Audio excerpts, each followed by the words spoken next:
بسم الله الرحمن الرحيم. أبطال تالتة إعدادي، إزيكم عاملين إيه؟ يا رب تكونوا بخير وسعادة كلكم. هنبدأ مع بعض الجزء الثاني من الدرس الأول، الحركة في اتجاه واحد في الفيديو ده، ونخلصه إن شاء الله بإذن الله مع بعض. وهنا يا أبطال ممكن يجي يسألني سؤال، يقول لي يصعب عمليا حركة سيارة بسرعة منتظمة. يصعب عمليا يعني مش هيحصل في الحقيقة. ليه؟ لأن تخيل نفسك كده راكب عربية وانت ماشي على الطريق، كل شويه العربيه هتقابل تكسير في الطريق، هتقابل طريق مطلع، هتقابل منزل، هتقابل اي حاجه، هتقف مستحيل ان انا اقدر اخليها تتحرك بسرعه منتظمه. طبعا في حد هيقول لي طب ما في مثبت سرعه. لا، ما هو مثبت السرعه ده اكيد بيفرق لحظات صغيره نتيجه لايه؟ لظروف الطريق. يبقى انا هقول له ليه؟ علل لان سرعه السياره تتغير بحسب احوال الطريق. يعني احوال الطريق هتغير لي سرعة السيارة كده كده. ندخل بقى بعد كده على ايه؟ السرعة اللحظية. السرعة اللحظية من اسمها كده، يعني لما اقيس السرعة في لحظة، عايز اشوف انا دلوقتي سرعتي كام بالظبط.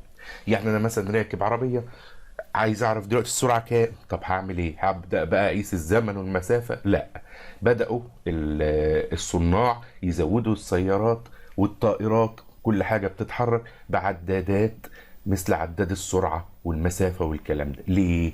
علشان لما السائق يعوز يعرف السرعة اللي هو ماشي عليها دلوقتي بالظبط، ما عليه غير انه هو يبص في العداد. والسؤال اللي بيجي دايما على الايه، على الموضوع ده، بيقول لي علل اهمية وجود عداد السرعة في الطائرات والسيارات. هقول له ليه؟ لانه يستخدم في معرفة مقدار السرعة مباشرة، من غير بقى ما اقعد احسب ولا ادور ولا الكلام ده. طيب السرعة اللحظية ديت ايه بلجأ ليها ليه؟ لما اكون ماشي بسرعة غير منتظمة. ليه؟ لان انا لو ماشي بسرعة منتظمة طول الوقت زي الضوء كده، مش محتاج ان انا اعرف ان السرعة اللحظية بتاعته كام، ما هو في اي وقت سرعته هي. بعد كده هندخل على السرعة المتوسطة. من اسمها كده السرعة المتوسطة هي السرعة اللي اقدر اقول في الاخر لو جسم ماشي بسرعة غير منتظمة، هو متوسط سرعته طول ما هو ماشي كام. طيب زي ايه كده مثلا؟ زي مثلا ما نقول مثلا ان في عربية اتحركت مثلا 100 كيلو في زمن قدره ساعة، وبعدين اتحركت 50 كيلو في زمن قدره مثلا نص ساعة، وبعدين وقفت شوية، وبعدين اتحركت مثلا 30 كيلو في زمن ايه؟ 10 دقايق. طيب بعد ما وصلت العربية بيسألوا السواق انت سرعتك في الرحلة كلها كانت كام، او متوسط سرعتك كانت كام؟ فساعتها هيعمل ايه؟ هيبدأ يجمع المسافات اللي مشاها كلها، 100 كيلو، 50 كيلو، 30 كيلو، يبقى 180 كيلو، ويجمع الوقت اللي قطع فيه ال 180 كيلو ده كام، مثلا ساعة ونص ساعة وايه و10 دقايق، ويبدأ يقسم المسافة كلها على الزمن كله، هيديني رقم وليكن مثلا ايه 50 كيلو ايه في الساعة، هي دي سرعته او متوسط سرعته طول الرحلة، او السرعة الايه المتوسطة. طيب انا هرمز للسرعة المتوسطة دي برمز عين شرطة او عين داش. عين داش او عين شرطة بتساوي ايه؟ المسافة الكلية ف على الزمن الكلي زين. طيب ما هي معرفة نفسها اهي، احط لها تعريف. السرعة المتوسطة هي ايه؟ المسافة الكلية التي يقطعها الجسم المتحرك مقسومة على الزمن الكلي المستغرق في قطع هذه المسافة.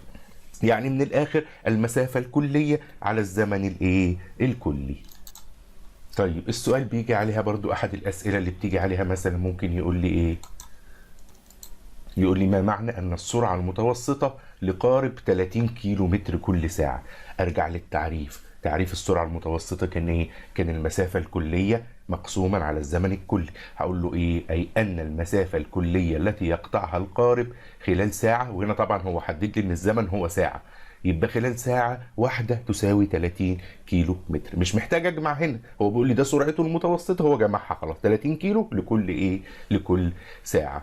هنا بيقول لي مثال: قطعت سعاد مسافة قدرها 100 متر جريا، ما الذي تحتاجه سعاد لتحديد سرعتها المتوسطة؟ سعاد مشت مسافة 100 متر جريا. خلاص انا كده ايه؟ انا عارف ان السرعة المتوسطة المسافة الكلية على الزمن الكلي، خلاص هي حسب المسافة بتاعتها معروف، يبقى انا محتاج اعرف الزمن الكلي. يبقى انا محتاج ايه؟ عداد سرعة؟ لا، ولا ترمومتر ولا شريط متري، انا محتاج ساعة ايقاف عشان احدد ايه؟ الزمن اللي ايه الكلي بتاع ايه بتاع سعاد. هنا في مثال بيقول لي قطع عداء مسافة 100 متر جريا في زمن قدره 10 ثانية، ثم عاد إلى نقطة البداية سيرا مستغرقا 80 ثانية.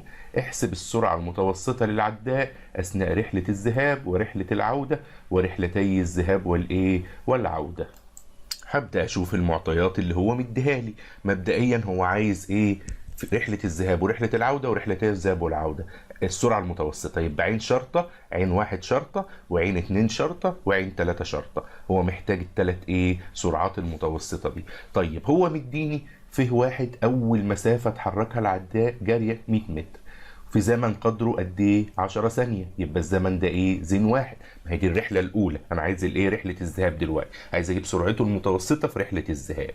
طيب وبعدين ايه فيه اتنين ان هو ايه عاد لنقطه البدايه، يبقى قطع نفس المسافه اللي هي 100 متر، يبقى فيه اتنين بتساوي 100 متر. طب في زمن قد ايه عشان يبقى زين اتنين 80 ثانيه. يبقى انا عندي فيه واحد وزين واحد وفيه اتنين وزين اتنين. ابدا اقول له عين واحد شرطه اللي هي السرعه المتوسطه للعداء اثناء رحله الذهاب هتساوي فيه واحد على زين واحد، يعني هتساوي 100 على 10، يعني هتساوي 10 متر لكل ايه لكل ثانيه. طيب السرعه المتوسطه للعداء اثناء رحله العوده عين اتنين شرطه هتساوي فيه 2 على زين 2، 100 على 80 هتطلع 1.4 متر لكل ايه ثانيه. طيب انا عايز بقى السرعة المتوسطة لرحلتي الذهاب والعودة. طب ما انا عندي رحلة الذهاب سرعتها المتوسطة ورحلة العودة، يبقى هقول له ايه السرعة المتوسطة للعداء اثناء رحلتي الذهاب والعودة عين 3 شرطة هتساوي ايه هتساوي مجموع المسافات اللي مشاها على ايه مقسوما على الزمن الكلي.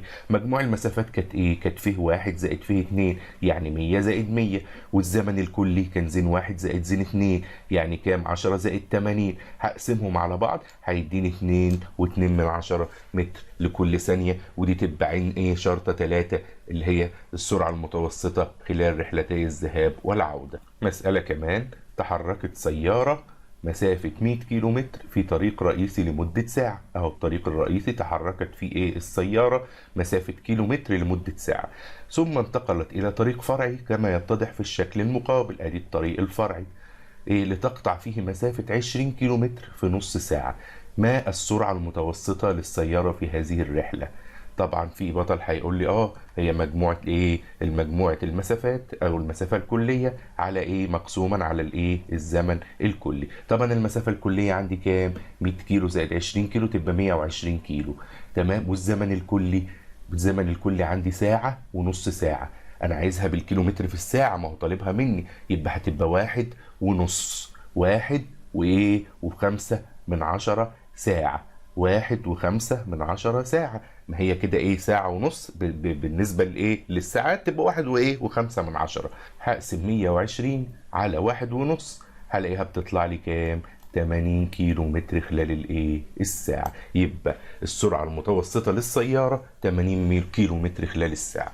مثال 8 بيقول لي احسب السرعة المتوسطة لجسم يقطع مسافة قدرها 84 متر خلال 12 ثانية، ثم 56 متر خلال 8 ثواني، ثم 28 متر خلال 4 ثواني. حد يفكرني بقانون السرعة المتوسطة يا أبطال؟ السرعة المتوسطة عين شرطة بتساوي المسافة الكلية ف على الزمن الكلي زي. أجمع المسافات ديت على الأزمنة ديت يطلع لي إيه 7 ايه متر لكل ثانية، لان دي ايه سرعة. طيب مثال 9 احسب السرعة المنتظمة لجسم يتحرك في خط مستقيم ليقطع مسافة قدرها 168 متر خلال 24 ثانية. هو بيقول لي السرعة المنتظمة ديت ايه سرعة، يبقى رمزها ايه عين عادية، وعين بتساوي فيه على زي المسافة على الزمن، يبقى 168 على 24 ثانية يساوي 7 متر لكل ايه ثانية. ما تلخبطش بقى لما يقول لي السرعة المنتظمة وتوه، لا كأن سر كلمة المنتظمة دي مش موجود، هي معناها بس ان هو بيقطع المسافة دي في الزمن ده بالظبط. هنا هنلاقي المثالين دول بيقولوا لي حاجة ان الجسم قطع نفس المسافة في نفس الزمن. طيب ده معناه ايه بقى؟ ان السرعة المتوسطة ممكن تساوي السرعة المنتظمة، او ان السرعة المتوسطة قيمتها ممكن تساوي قيمة السرعة المنتظمة. امتى الكلام ده؟ لو تحرك بها الجسم لقطع نفس المسافة في نفس الزمن. مش فاهم جت ازاي دي؟ اقول لكم يا ابطال. دلوقتي هنقول مثلا انا عندي طيارة ماشية بسرعة منتظمة ولتكن 500 كيلو متر خلال الساعة. خلال الساعة مثلا هي مشت ساعتين، احسب لي السرعة المتوسطة بتاعتها. يبقى هي قطعت 1000 كيلو متر خلال ساعتين، هجمع المسافة الكلية على الزمن الكلي، هلاقي بيديني نفس قيمة السرعة بتاعتها المنتظمة، هتديني السرعة المتوسطة بالظبط. قال لك طب ده معناه ايه؟ معناه ان السرعة المتوسطة تعادل السرعة المنتظمة لو تحرك بها الجسم لقطع نفس المسافة في نفس الزمن. يعني الجسم لو ماشي بسرعة منتظمة اقدر، هي دي سرعته المتوسطة في اي لحظة. مفهومه؟ يعني دي في اي لحظه سرعته المتوسطه. يعني سياره تسير بسرعه منتظمه 120 كيلو متر في الساعه، يبقى السرعه المتوسطه بتاعتها كام؟ 120 كيلو متر في الساعه. طبعا احنا قلنا السياره ايه؟ يصعب انها تمشي بسرعه ايه؟ منتظمه، نظرا لايه؟ لتغير احوال الطريق. سؤال برضو فهم بيقول لي متى تتساوى قيمه السرعه المتوسطه لجسم متحرك مع قيمه سرعته في اي لحظه؟ يعني عين داش تساوي عين، او عين شرطه تساوي عين. ما هو ده اللي انا لسه قايله لكم، ان لما يكون الجسم بيتحرك بسرعه منتظمه هتكون ايه؟ قيمه السرعه المتوسطه بتاعته هي نفس قيمه سرعته في اي لحظه. يبقى هقول له عندما يتحرك الجسم حركه منتظمه او بسرعه ايه؟ منتظمه. السؤال الثاني، تختلف قيمة السرعة المتوسطة لجسم متحرك عن قيمة سرعته في أي لحظة. يعني عين شرطة لا تساوي عين. طبعا لو مشى بسرعة غير منتظمة. ليه؟ لأن هو لو مشى بسرعة غير منتظمة لازم قيمة السرعة المتوسطة بتاعته اللي هجمع فيها المسافات كلها مع الزمن على الزمن الكلي هتطلع بقيمة مختلفة عن قيمة السرعة اللي هو فيها في اللحظة دي، في أي لحظة هو ماشي فيها. يبقى اذا عندما يتحرك الجسم حركه غير منتظمه بسرعه غير ايه؟ منتظمه. مثال تاني بيقول لي في سباق للسيارات تحركت سياره 60 مره حول مسار دائري طول محيطه 3.6 كيلو في زمن قدره 2.4 من الساعة. ما السرعة المتوسطة لهذه السيارة؟ أولا مسار دائري يعني إيه؟ دايرة. طيب دايرة هتساوي، يعني مسار دائري يعني انا عايز اجيب محيط الدايره ده اهي. هو بيقول لي طول محيط الدايره 3.6. طيب هو اتحرك على المحيط ده كم مره؟ 60 مره. يبقى المسافه الكليه فيه اللي قطعها عدد الدورات اللي هو 60 في المحيط اللي هو 3.6. يبقى هو اتحرك 216 كيلو متر، دي المسافه اللي قطعها في زمن قدره كام؟ 2.4 ساعه. يبقى السرعة المتوسطة المسافة الكلية في عين شرطة بتساوي المسافة الكلية في على الزمن الكلي زين، يعني هتساوي 216 على 2.4 هتطلع ب 90 كيلو متر في الساعة، ودي سرعته الايه؟ المتوسطة الايه؟ يبقى الاختيار 90 كيلو متر فين؟ في الساعة. طيب مثال تاني بيقول لي تحرك جسم في خط مستقيم لمدة دقيقة بسرعة 10 متر لكل ثانية، ثم لدقيقة أخرى بسرعة 20 متر لكل ثانية. ما مقدار السرعة المتوسطة لهذا الإيه؟ لهذا الجسم.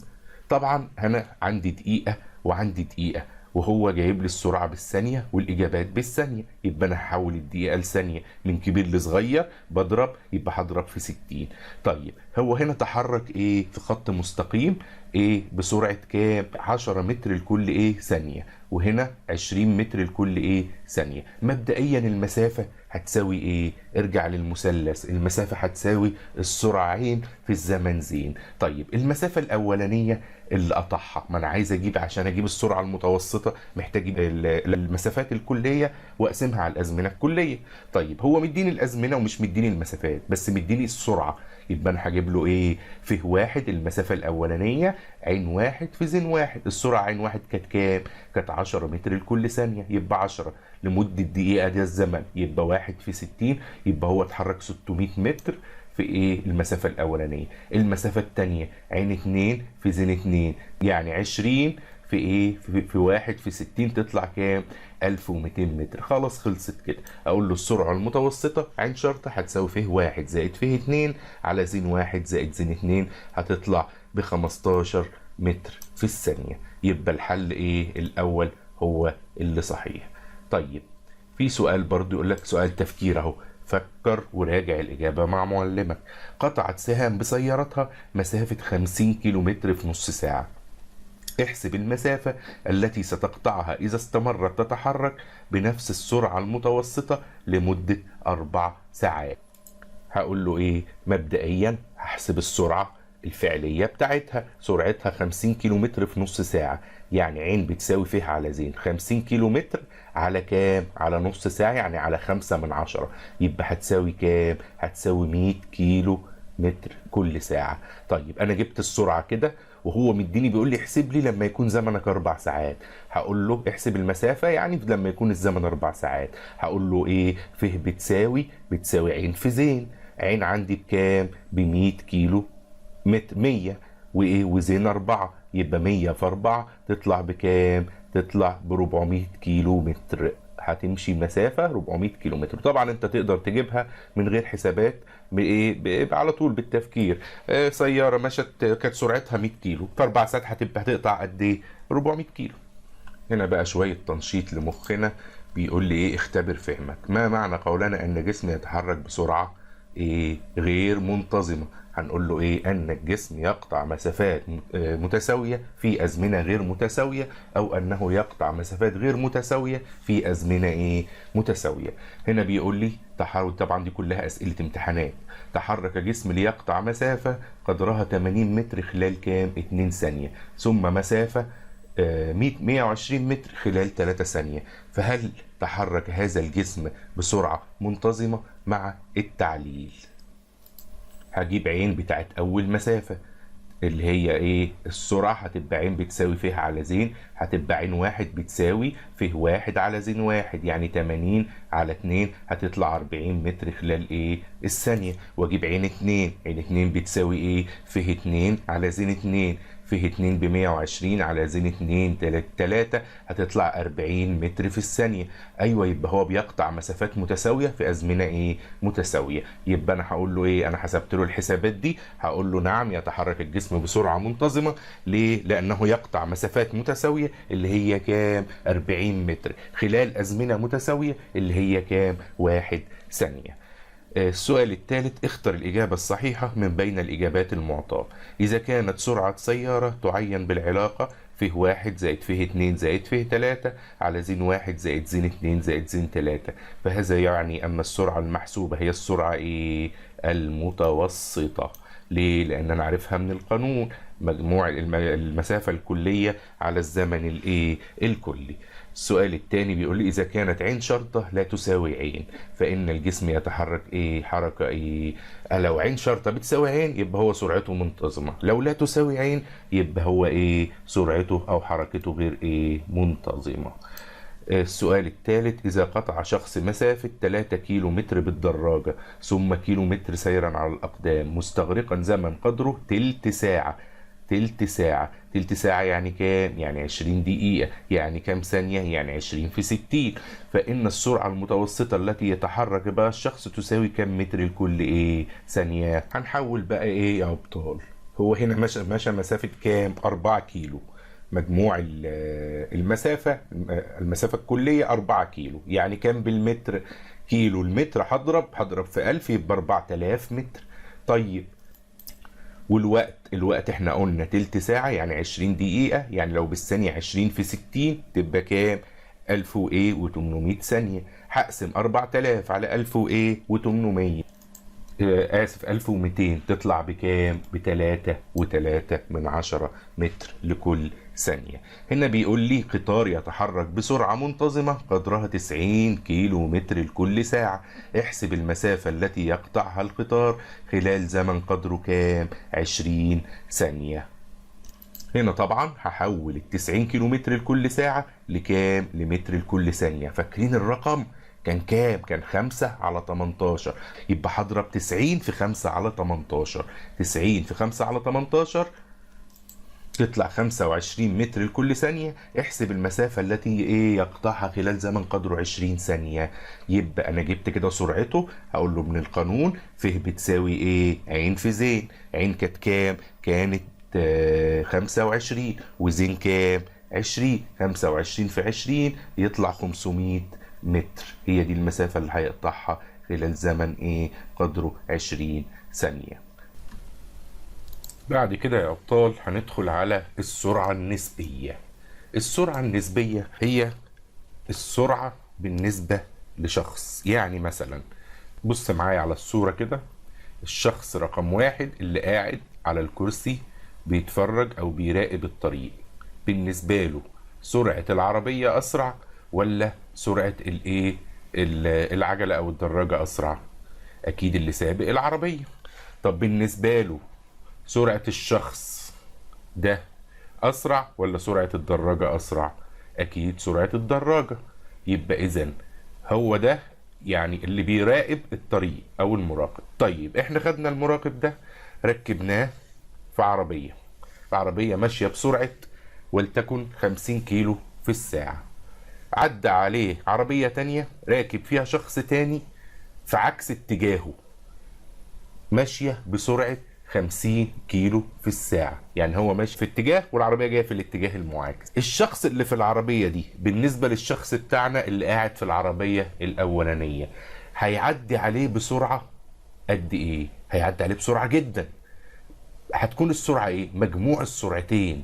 زي ايه كده؟ تخيل نفسك راكب قطر وانت قاعد جنب الشباك وفي قطر جاي في الاتجاه القضيب التاني في الاتجاه المعاكس. هيعدي عليك القطر ده عامل ازاي؟ هيعدي بسرعة جدا. ليه؟ لان السرعة النسبية بالنسبة لك انت دلوقتي مجموع سرعة القطر اللي انت راكبه والقطر التاني. عشان كده هتشوف القطر بسرعة، ولو انت ماشي راكب القطر بسرعة 100 كيلو والقطر التاني جاي بسرعة 100 كيلو هتشوفه بسرعة 200 كيلو. طب دي السرعة الفعلية للقطر؟ لا، دي السرعة النسبية بالنسبة لك انت، انما السرعة الفعلية هي 100. وانت هنا بتبقى في صورة مراقب يراقب السرعات. يعني بالنسبة لك بنقيس السرعة بنقول انها سرعة نسبية. طيب دلوقتي انت لو راكب عربية وفي جنبك شخص مثلا معدي في الطريق بعربية، انت قاعد جنب الشباك اليمين وهو سايق العربية الشمال وماشيين بنفس السرعة تقريبا، هتقعدوا تتكلموا مع بعض مثلا. يعني هيبقى بالنسبة لك هو سرعته كام؟ لو انت سرعتك 50 وهو سرعته 50، هتبقى بالنسبة لك انت ان هو واقف ما بيتحركش، السرعة صفر. يبقى السرعة النسبية ساعتها بالنسبة للمراقب اللي هو انت المتحرك ايه؟ صفر. بس السرعة الفعلية كام؟ 50. طيب لو بدأنا بقى نعرف السرعة النسبية، نحط لها تعريف، نقول ايه؟ نقول هي سرعة جسم متحرك بالنسبة لمراقب ساكن او متحرك. مراقب ساكن زي مين يا ابطال؟ زي اللي قاعد واقف ده، او زي حضرتك كده لو واقف مثلا على مزلقان قطر والقطر معدي قدامك بسرعة 80، هتبقى سرعته الفعلية 80 وسرعته النسبية بالنسبة لك عشان مراقب ساكن هتبقى 80 كيلو في الساعة. يبقى السرعة النسبية هي سرعة جسم متحرك بالنسبة لمراقب ساكن أو متحرك. سرعة جسم متحرك بالنسبة لمراقب ساكن أو متحرك. طيب هيجي يسألني شوفني فاهم ولا لا، يقول لي ما معنى أن السرعة النسبية لسيارة متحركة 90 كيلومتر في الساعة؟ هقول له إيه؟ هقول له أن سرعة السيارة بالنسبة لمراقب ما تساوي 90 كيلومتر في الساعة. طب ده انا ليه هنا ما قلتلوش مراقب ساكن او متحرك؟ طب انا اعرف انا ادخل ليه في حاجه زي كده؟ هو بيقول لي السرعه النسبيه لسياره متحركه 90 كيلومتر، يبقى هو المراقب اللي شايفها ايا كان حاله شايفها 90 كيلومتر. طيب ازاي بقى بقيس السرعه النسبيه؟ السرعه النسبيه بتختلف تبعا لاختلاف حاله المراقب. اولا هل المراقب ده ساكن ولا متحرك؟ ثانيا هل لو هو متحرك الجسم المتحرك اللي بيقيس سرعته النسبيه ده جاي في اتجاهه ولا عكس اتجاهه؟ كل الحاجات دي هناخدها بالتفصيل. اول حاله بيقول لي ايه؟ تقدير السرعه النسبيه لجسم متحرك بواسطه مراقب ساكن. دي طبعا من ابسط الحالات، اهو مراقب ساكن قاعد اهوت على الكرسي وفي جسم متحرك قدامه على الطريق. يبقى السرعه النسبيه للجسم ده بالنسبه للمراقب ده، المراقب ده اولا ساكن يعني سرعته صفر، والسياره لو قلنا بتتحرك بسرعه 50 هتبقى هي سرعتها النسبيه هي سرعتها الفعليه ب 50. يبقى فهنا هنقول ان السرعه النسبيه هتساوي ايه؟ هتساوي السرعه الفعليه للجسم يعني سرعته الحقيقيه. يبقى طالما المراقب ساكن يبقى السرعه النسبيه بتساوي السرعه الفعليه للجسم. ليه بقى؟ لان المراقب الساكن بيلاحظ الجسم بيتحرك بنفس سرعته بالظبط. يعني انا واقف دلوقتي ببص على سياره بتتحرك بسرعه 30 وانا مراقب ساكن، هتبقى سرعتها الفعليه 30 كيلو متر. طيب ناخد مثال على الحاله الاولى. بيقول لي الشكل المقابل يعبر عن حكم يراقب لاعب يجري بسرعه متوسطه 15 متر لكل ثانيه. ما السرعه النسبيه للاعب؟ اولا الحكم هنا واقف اهو، يبقى في حاله سكون، يبقى اذا السرعه النسبيه هتساوي السرعه الفعليه بتاعه اللاعب، هتساوي كام؟ 15 متر لكل ثانيه. يبقى الاختيار ج. الحالة الثانية تقدير السرعة النسبية لجسم متحرك بواسطة مراقب يتحرك في عكس اتجاه حركة الجسم. يعني حضراتكم كده حد فيكم راكب عربية وفي واحد تاني راكب عربية جاي في عكس اتجاهه، فهيبقى هيعدي عليه بسرعة جدا لان سرعته النسبية هتكون مجموع السرعتين دلوقتي. يبقى اذا السرعة النسبية هتساوي السرعة الفعلية للجسم زائد سرعة المراقب، يعني مجموع السرعتين. طب في مسائل بقى عشان ما اقعش في الغلطة ديت، ساعات بتيجي تطلب مني السرعة الفعلية مش النسبية. يبقى انا السرعة الفعلية اجيبها ازاي؟ اهو بما ان السرعة النسبية بتساوي السرعة الفعلية للجسم زائد سرعة المراقب، هعمل ايه؟ هودي ديت باشارة مخالفة هناك، هتبقى السرعة الفعلية للجسم هتساوي السرعة النسبية ناقص سرعة المراقب. يعني ايه؟ يعني حضرتك دلوقتي راكب عربية ماشية بسرعة 50 كمراقب، وجاي الناحيه الثانيه عربيه عكس اتجاهك ماشيه بسرعه 50. قلت لك السرعه النسبيه في الحاله دي بتبقى 100. هات لي السرعه الفعليه وانت سرعتك 50 او العربيه الثانيه سرعتها 50، هتقول لي 100 ناقص 50 السرعه الفعليه للجسم هتساوي السرعه النسبيه بتاعت العربيه بالنسبه لي ناقص سرعه المراقب. هناخد مثال دلوقتي على الحاله الثانيه. يتحرك جسم س بسرعة 2 متر لكل ثانية. فين؟ في عكس اتجاه حركة الجسم ص. يعني الجسم س ماشي كده والجسم ص ماشي كده. يتحرك في عكس اتجاه حركة جسم ص، يتحرك بسرعة 3 متر لكل ثانية. احسب السرعة النسبية لكل منهما بالنسبة للآخر. هنقول له ايه؟ هو دلوقتي الاتنين بيتحركوا في عكس عكس بعض، يبقى السرعة النسبية هتساوي ايه؟ هتساوي مجموع السرعتين. يبقى اذا السرعة النسبية هتساوي السرعة الفعلية للجسم س زائد السرعة الفعلية للجسم ص، يعني 3 متر لكل ثانية زائد 2 متر لكل ثانية، يبقى 5 متر لكل ثانية. الحالة الثالثة اللي هي اللي هي تقدير السرعة النسبية لجسم متحرك بواسطة مراقب يتحرك في نفس اتجاه حركة الجسم وبسرعة مختلفة. ازاي؟ يعني حضرتك راكب عربية وفي عربية جاية من وراك وانت بتراقب انت بسرعة وهي بسرعة. يعني مثلا انت ماشي بسرعة 30 والعربية اللي جاية وراك جاية بسرعة 50 وهتعدي عليك. ساعتها بقى السرعة النسبية بالنسبة لك هتكون ايه؟ هتكون انت دلوقتي هيعدي عليك العربيه بسرعه اقل من سرعتها الفعليه. ليه؟ هتمشي بالراحه لان انت اصلا ماشي بسرعه معينه ولتكن 30 والعربيه جايه من وراك بسرعه 50، فبالنسبه لك انت هتكون جايه بسرعه 20، سرعتها ماشيه بالراحه قدامك كده. يبقى اذا الحاله دي السرعه النسبيه هتكون بتساوي ايه؟ هتساوي السرعه الفعليه للجسم ناقص سرعه المراقب. يعني مثلا لو العربيه جايه بسرعه 50 وانت سرعتك 30، هتكون السرعه النسبيه بالنسبه لك 50 ناقص 30 يعني 20 كيلو متر في الساعه، يعني فرق السرعتين. يبقى اذا السرعه النسبيه لو المراقب والجسم بيتحركوا في نفس الاتجاه تبقى السرعه النسبيه بالاشاره السالبه. لو عكس الاتجاه بيبقى مجموع السرعتين في نفس الاتجاه يبقى الفرق بين السرعتين. وبناء عليه السرعه الفعليه للجسم ساعتها هتبقى بتساوي هودي دي باشاره مخالفه هناك، هتساوي السرعه النسبيه للجسم زائد سرعه المراقب. يعني ايه الكلام ده؟ يعني هو لو انت ماشي بسرعه 30 وهو ماشي بسرعه 50، وقلت لك انا النسبيه دلوقتي 20 واديتك انت 30 وما قلتلكش على سرعته اللي هي 50، هتقول لي سرعتي الفعليه زائد زائد الفرق زائد السرعه النسبيه بتاعته اللي هي 20. وناخد مثال عشان نفهم اكتر. يجري شخص بسرعه 3 متر لكل ثانيه خلف سياره تتحرك بسرعه 25 متر في الثانيه. احسب السرعه النسبيه للسياره بالنسبه للشخص.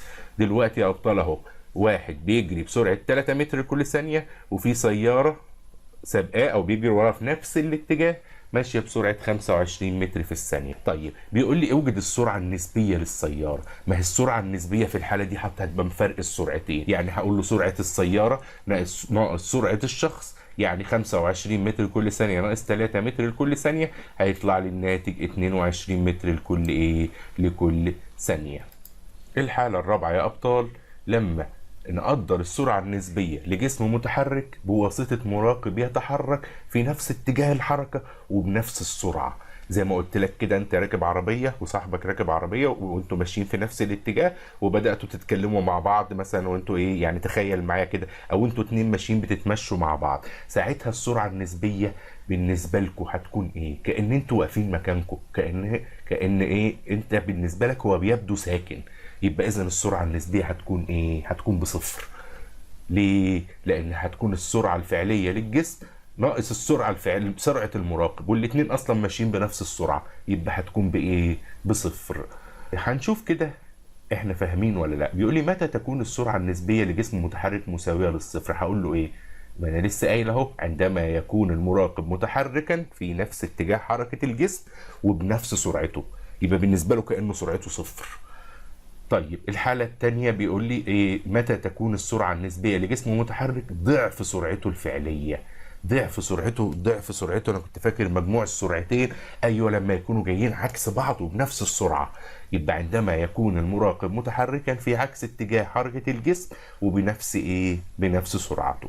طيب ممكن اقول لك هنا مثلا، بيجي السؤال ده كتير، علل تبدو السيارة المتحركة بسرعة ما لمراقب متحرك بنفس سرعتها وفي نفس اتجاهها وكأنها ساكنة. يعني هو دلوقتي لو الاتنين ماشيين في نفس الاتجاه وبنفس السرعة، المراقب هيبص للجسم المتحرك وكأنه واقف قدامه ساكن. هقول له ليه؟ هقول له لان ساعتها السرعة النسبية بتساوي صفر. ويعني السرعة النسبية يعني السرعة بالنسبة له ان الجسم ده واقف، ان سرعته بتساوي صفر. يعني يعني هقول له لان السرعه النسبيه تساوي الفرق بين سرعتيهما تساوي صفر. يبقى وهو هنا سرعته كام؟ 50، والجسم اللي ماشي جنبه سرعته 50، فبالنسبه له 50 ناقص 50 بصفر. يبقى اذا تساوي السرعه النسبيه تساوي صفر. مثال برضو عشان نكمل في موضوع السرعه النسبيه. احسب السرعه النسبيه لسياره تتحرك بسرعه 50 كيلو لكل ساعه بالنسبه لمراقب ساكن. مراقب ساكن معدية عليه سيارة بتتحرك بسرعة 50، هتبقى هي سرعتها النسبية هي سرعتها الفعلية هي 50 كيلومتر في الساعة. الحالة الثانية لمراقب يتحرك بسرعة 20 كيلومتر في الساعة، إذا كان يتحرك أول مرة عكس اتجاه حركة السيارة وتاني مرة نفس اتجاه حركة السيارة. طب تعالوا نشوف لو هو عكس اتجاه حركة السيارة. هنا عكس اتجاه حركة السيارة يعني هنقول مجموع السرعتين، يبقى عكس الاتجاه هيساوي السرعة الفعلية للسيارة زائد سرعة المراقب، يعني 50 زائد 20 هتبقى ب70 كيلومتر لكل ساعة. طب لو نفس الاتجاه السرعة النسبية هتساوي الفرق بين السرعتين، يعني السرعة الفعلية للسيارة ناقص سرعة المراقب، يعني 50 ناقص 20 يساوي 30 كيلو متر. طب هو لو ما سماليش وقال لي اجسام والكلام ده، ينفع اطرح 20 ناقص 50 واقول له الاجابه بالسالب؟ لا طبعا، لازم اطرح الرقم الكبير من الرقم الصغير. هو غالبا طبعا هيقول لك ده المراقب ودي ودي السياره. مثال تاني برضو يا ابطال على السرعه النسبيه. هنا بيقول لي ما السرعه الفعليه، خد بالك بقى من الكلمه دي، ما السرعه الفعليه لسياره سرعتها النسبيه 40 كيلو متر لكل ساعة بالنسبة لمراقب يتحرك في نفس اتجاهها بسرعة كام؟ 30 كيلو متر لكل ساعة. هنا بقى ما يوقعنيش في الغلط، ما تلخبطش، هو مديني النسبية بس عايز السرعة الفعلية. يعني هنا وبالمراقب كمان بيتحرك في نفس اتجاهها. هقول له بما ان المراقب يتحرك في نفس اتجاه حركة الجسم في نفس الاتجاه، يبقى السرعة النسبية هتساوي الفرق بين السرعتين، يبقى السرعة النسبية هتساوي السرعة الفعلية للسيارة ناقص السرعة الفعلية للمراقب، وعليه هودي دي بإشارة مخالفة هناك واجيبها هنا التانية هنا. يبقى السرعة الفعلية هتساوي هتساوي السرعة النسبية زائد السرعة الفعلية للمراقب، يعني مجموع السرعتين، يعني 30 زائد 40 يعني 70 كيلو متر لكل ساعة. مثال كمان بيقول لي: ما الزمن اللازم لتقابل قطاران يتحركان على جانبي طريق واحد المسافة بينهما 250 متر، أحدهما قادم من الشمال بسرعة 20 متر لكل ثانية، والآخر قادم من الجنوب بسرعة 30 متر لكل ثانية. هنا بقى هقول له ايه؟ هقول له القطاران يتحركان في اتجاهين متضادين، يعني السرعة النسبية هتساوي مجموع السرعتين. طب هنا هو ما ذكرليش مراقب ولا قال لي حاجة، مش مشكلة، احنا هنعتبر ان المراقب هو سواق احد القطرين. يبقى السرعة النسبية هتساوي مجموع السرعتين، يعني 20 زائد 30 هتساوي 50 متر لكل ثانية. طيب الزمن اللازم بقى عشان الاتنين يتقابلوا، هنعتبر ان في جسم منهم سرعته، يعني على سبيل المثال واحد ثابت واحد جاب سرعة 50، يبقى انا عايز اشوف الزمن اللازم لتقابلهما. هي المسافة كانت كام؟ كانت 250 متر. طيب انا عندي زين بتساوي ف على عين، يعني ف ب 250 وعين اللي هي دلوقتي السرعة النسبية بتساوي 50، يبقى الزمن اللازم كام؟ 5 ثانية. يبقى احنا نقدر دلوقتي يا ابطال نلخص بقى حالات تقدير السرعة النسبية بالمخطط ده. عند تقدير السرعة النسبية بواسطة أول حاجة المراقب ساكن ولا متحرك؟ المراقب ساكن. المراقب ساكن يراقب جسم متحرك، يبقى السرعة النسبية هتساوي هنا ايه؟ ايوه السرعة الفعلية للجسم هي السرعة الحقيقية. طيب لو المراقب متحرك هتتقسم لحالتين، يا اما في عكس اتجاه حركته يا اما في نفس اتجاه حركته. طب لو عكس اتجاه حركته يبقى السرعة النسبية بتساوي ايه؟ بتساوي مجموع السرعتين، زي الصورة كده، السرعة الفعلية للسيارة دي زائد السرعة الفعلية السيارة دي اللي فيها المراقب. طيب لو في نفس اتجاه حركته، في نفس اتجاه حركته زي الصورة دهيت، الاتنين ماشيين جنب بعض، ساعتها السرعة النسبية هتساوي السرعة الفعلية ناقص سرعة المراقب، يعني الفرق بين السرعتين. طب لو في نفس الاتجاه في نفس اتجاه حركته وكانوا الاتنين بنفس السرعة، يعني سرعة المراقب هي سرعة الجسم، فالسرعة النسبية هتساوي الفرق بين السرعتين هتساوي صفر، لان هنتخيل ان كده الجسمين ماشيين جنب بعض بالظبط، بالنسبة لهم السرعة تكون كأنهم ساكنين، يعني السرعة صفر. هندخل بقى على العلم وتكنولوجيا المجتمع ونشوف تطبيق لذيذ كده على السرعة والزمن والمسافة. بيقول عايز يعين زمن وصول ضوء الشمس إلى الأرض. طيب العلماء حسبوا المسافة اللي بيننا وبين الشمس كانت عبارة عن كام؟ كانت 149.6 في 10 أس 6 كيلو متر. طيب دلوقتي المسافة عندي وأنا عايز أحسب الزمن، والجسم اللي هو بيتحرك هو الضوء، وانا عارف سرعة الضوء في الفراغ اللي هي كام؟ 3 في 10 أس 8 متر لكل ثانية. يبقى من القانون او من العلاقة عين بتساوي ف على زين، هقول له ان ان الف بتساوي كام؟ 149.6 في 10 أس 6، وعين اللي هي سرعة الضوء 3 في 10 أس 8، وعشان اسهل على نفسي هعملها 300 في 10 أس كام؟ أس 3. يبقى الكلام ده هيطلع ب8.3 دقيقة. يبقى إذا الضوء الشمس بياخد 8.3 دقيقة عشان يطلع من الشمس ويوصل للأرض. وبكده يا أبطال تالتة إعدادي يبقى احنا خلصنا كده الدرس الأول، وهنحل الأسئلة المهمة عليه إن شاء الله في الفيديو الجاي. ما تنسوش اللايك والسبسكرايب.